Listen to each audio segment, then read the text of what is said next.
Welcome back to the garden. Last time we counted seeds, bugs, sprouts and flowers. Now we cross the path to the measuring plot where everything is measured on a continuous scale. Heights, weights, times and proportions. A row of sunflowers, each growing to a different height. Most cluster around 180 centimeters. Few are shorter, a few are taller, and the distribution is perfectly symmetric. This is the normal distribution, the bell curve. Thanks to the central limit theorem, it shows up everywhere. Your doctor uses it to know that a blood pressure of 140 is high. T-tests and ANOVA, the workhorses of biostatistics, both assume it. Now look at the pumpkins. Most are modest, but a few are enormous prize winners. Growth is multiplicative. A pumpkin that gets extra sun 1 week compounds that advantage the next. The result is a right-skewed distribution. But take the logarithm of each weight and it becomes a perfect bell curve. That's the log normal.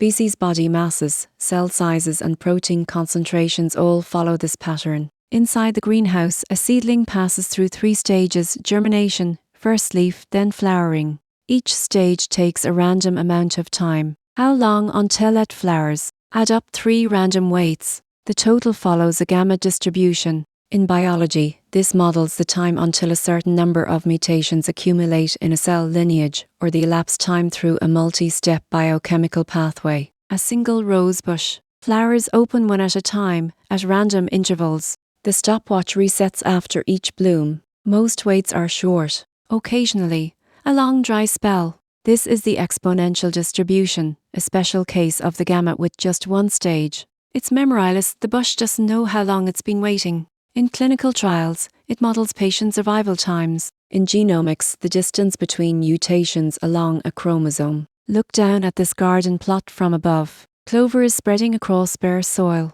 What fraction is covered? Always between 0 and 1. The beta distribution is built for proportions.